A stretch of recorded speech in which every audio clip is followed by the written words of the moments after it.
విశ్వమంతా శూన్యం. ఆ శూన్యంలో వినిపించేది కేవలం ఆ ఓంకార నాదం మాత్రమే. ఆ నాదానికి ఒక రూపముంది. అతడే ఆదియోగి, శివుడు. ఈ పేరు వినగానే మనకు గుర్తొచ్చేది బూడిద పూసుకున్న ఒక యోగి.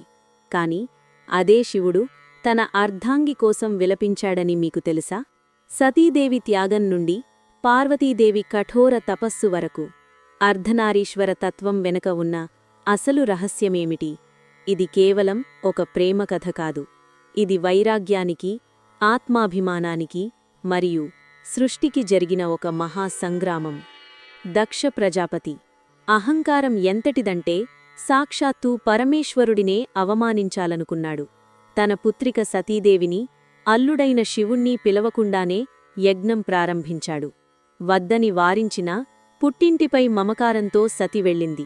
కాని అక్కడ ఆమెకు ఎదురైంది పూలమాలలు కావు, పదునైన అవమానపు మాటలు.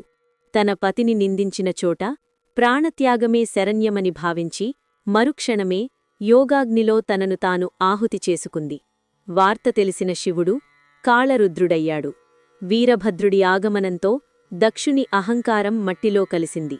కాని సతీదేవి భౌతిక దేహాన్ని భుజాన వేసుకొని శివుడు చేస్తున్న ఆ ప్రళయ తాండవం సృష్టిని అంతం చేసేలా ఉంది. శక్తిలేని శివుడు శవసమానుడు.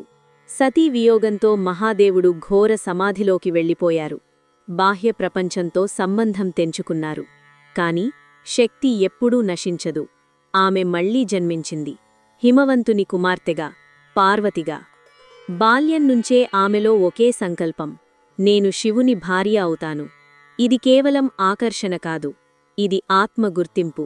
కాని శివుని సమాధిని కదిలించడం సామాన్యం కాదు. దేవతలు మన్మధుణ్ణి పంపారు, కాని కోరికలతో యోగిని గెలవలేరు. శివుడు మూడో కన్ను తెరచి కామదేవుడిని భస్మం చేశాడు. ఇప్పుడు పార్వతికి అర్థమైంది, శివుడు దక్కాలంటే అందం సరిపోదు, అచంచలమైన తపస్సు కావాలని. రాజభోగాలను వదిలింది. మొదట వేర్లు తిన్నది, తర్వాత ఆకులు, చివరికి గాలిని మాత్రమే ఆహారంగా తీసుకొని అపర్ణగా మారింది. ఎండ, వాన, మంచు. ఆమె దేహం క్షీణించింది. కాని ఆమె సంకల్పం మాత్రం హిమాలయమంత దృఢంగా ఉంది. అప్పుడు శివుడు ఒక వృద్ధ బ్రాహ్మణుడి వేషంలో వచ్చి ఆమెను పరీక్షించాడు. ఆ శ్మశానవాసి నీకెందుకు అని హేళన చేశాడు. పార్వతి గర్జించింది, మేమిద్దరం ఒక్కటే. ఆయన లేక నేను అసంపూర్ణం. ఆమె నిశ్చలమైన భక్తికి మహాదేవుడు కరిగిపోయాడు. గంగాజలంతో ఆమెను అభిషేకించగా ఆమె మహాగౌరిగా ప్రకాశించింది. వారి వివాహం ఒక వింత. ఒకవైపు పాములు, భూతగణాలతో శివుడు, మరోవైపు జగన్మాతగా పార్వతి. ప్రేమ అంటే మార్చడం కాదు, ఉన్నది ఉన్నట్లుగా అంగీకరించడం అని ఈ కళ్యాణం లోకానికి నిరూపించింది. ఒకరోజు పార్వతి అడిగింది, స్వామి, ప్రేమ అంటే ఏమిటి? శివుడు చెప్పాడు, నీవు అన్నపూర్ణగా భోజనం పెట్టినప్పుడు, కామాఖ్యగా ఆనందమిచ్చినప్పుడు, దుర్గగా రక్షించినప్పుడు నిన్ను నేను చూస్తున్నాను. నీవు నాకు అద్దం వంటివారివి. అప్పుడే శివుడు అర్ధనారీశ్వర రూపం ధరించాడు. పురుషుడు, ప్రకృతి. శక్తి లేక శివుడు కదలలేడు, శివుడు లేక శక్తికి ఉనికిలేదు. మిత్రులారా, ఇది కేవలం పురాణగాథ కాదు. మీ లోపల కూడా శివుడు ఉన్నాడు. పాత అహంకారాన్ని నాశనం చేసే ధైర్యంలా.